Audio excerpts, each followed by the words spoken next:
Yesaya 14 ayat 1 sampai 32. Ejekan tentang Raja Babel. Sebab Tuhan akan menyayangi Yakub dan akan memilih Israel sekali lagi dan akan membiarkan mereka tinggal di tanah mereka. Maka orang asing akan menggabungkan diri kepada mereka dan akan berpadu dengan kaum keturunan Yakub.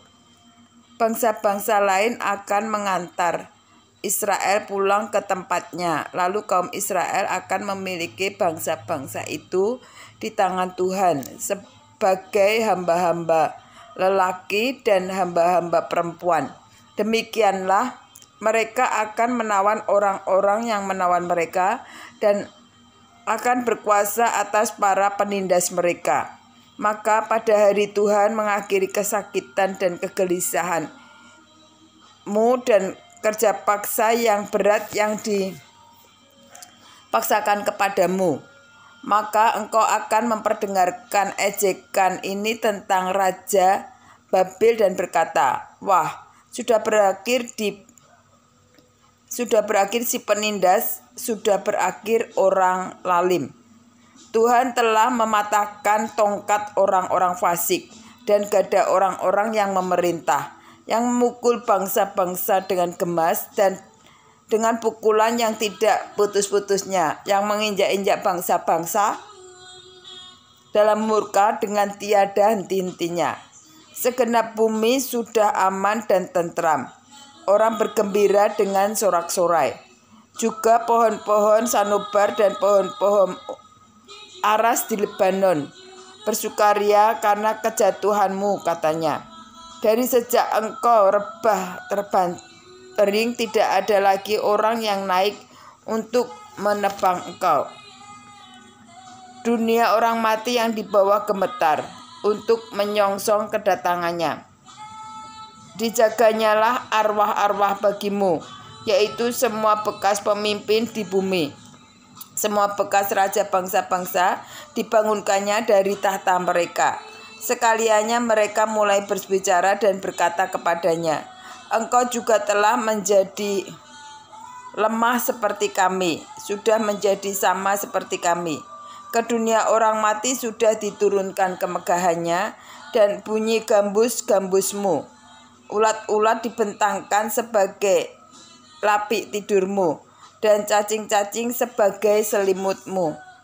Wah, engkau sudah jatuh dan di langit dan bintang timur, putra fajar, engkau sudah dipecahkan dan jatuh ke bumi, hal yang mengalahkan bangsa-bangsa.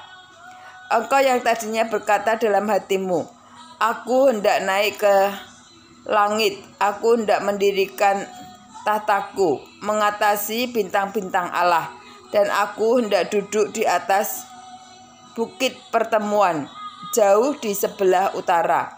Aku hendak naik mengatasi ketinggian awan-awan, hendak menyamai yang maha tinggi.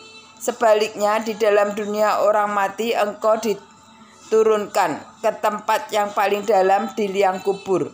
Orang-orang yang melihat engkau akan memperhatikan dan mengamat-amati tingkah lakumu. Mengamat-amati engkau, katanya.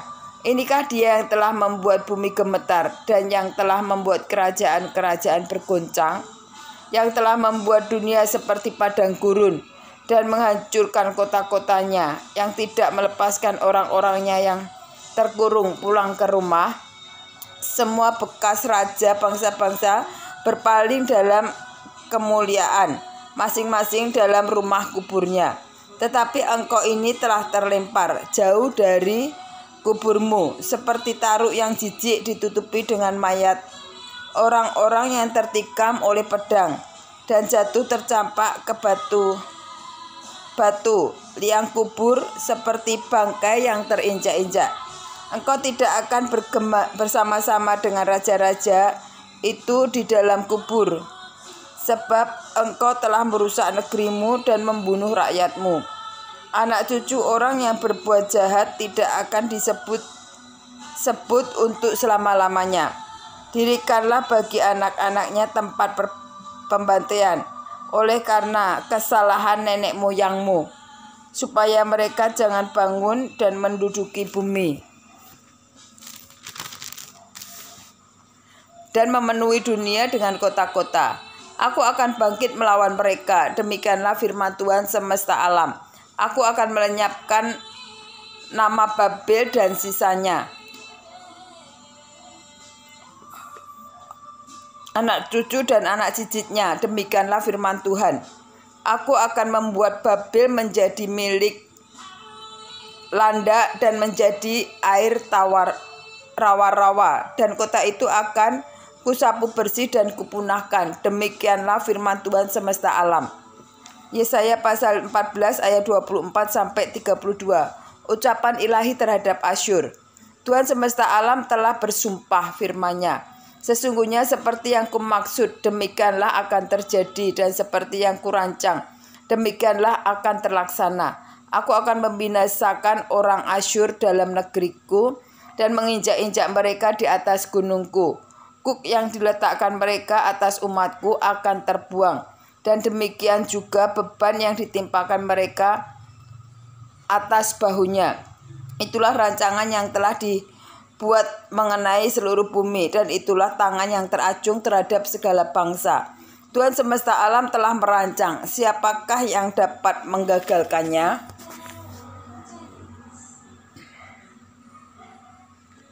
Haleluya.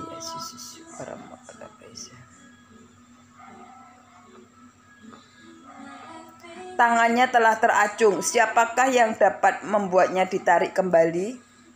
Yesaya pasal 14 ayat 28 sampai 32. Ucapan ilahi terhadap Filistin. Dalam tahun matinya Raja Ahaz datanglah ucapan ilahi ini. Janganlah bersukaria, hai segenap Filistin, karena walaupun gada orang yang memukul engkau sudah patah, tetapi dari keturunan ular itu akan keluar ular beludak, dan anaknya akan menjadi ular naga terbang. Yang paling hina dari umatku akan mendapat makanan, dan orang-orang miskin akan diam dengan tentram. Tetapi keturunan akan kumatikan dengan kelaparan, dan sisa-sisanya akan kubunuh. Merataplah hai pintu gerbang, berteriaklah hai kota, gemetarlah hai segenap Filistia, sebab di sebelah utara sudah mengepul asap perang, dan barisan musuh maju tanpa ada yang mundur. Dan apakah jawab yang akan diberi kepada utusan-utusan bangsa ini? Tuhan yang meletakkan dasar Sion, dan di sanalah orang-orang yang sengsara dari umatnya mendapat perlindungan.